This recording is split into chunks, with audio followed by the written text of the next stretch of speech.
देवाने पूर्ण ठेवला असेल तरी सुद्धा हरिपाल देवाने तर जन्मच घेतलाय की नाही, म्हणून त्याला आपण काय म्हणतो, हरिपाल देव तर आकाशातून नव्हते पडले, म्हणून हरिपाल देवाची जन्मभूमी आणि आमच्या देवाचा राजवाडा काय, बरोबर आहे का?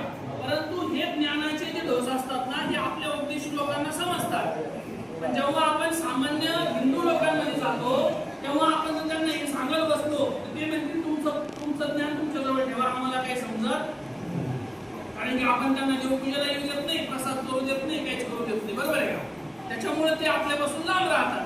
म्हणून हा सर्वसमावेशक विचार करून सर्वज्ञ श्री चक्रधर स्वामी जन्मभूमी अभियान या अभियानाला सुरुवात केलेली आहे आणि त्याच्या एका निर्णायक टप्प्यापर्यंत आपण तुमच्या सर्वांच्या सहकार्याने पोहोचलेलो आहोत.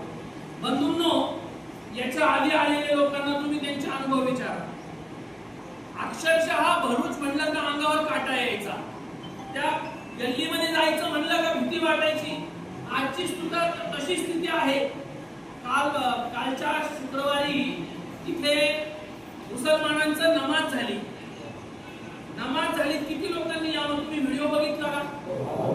किती लोक आले? 2000 पेक्षा जास्त लोक होते का? 1000 तर असतीलच. ते लोक आपल्या देवाच्या जन्मभूमीवर हिंदू धर्मामध्ये जातात, त्यांच्या धर्माचं आचरण करतात.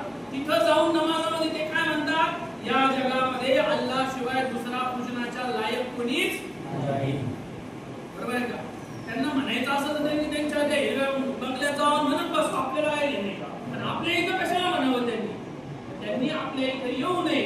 आपल्या देवाची भूमी चक्रधर स्वामींचे जे पूर्वज आहेत, म्हणजे हरिपाल देवाचे पूर्वज, हे पूर्वज जैन धर्मातून आलेले होते. कुठून आले होते?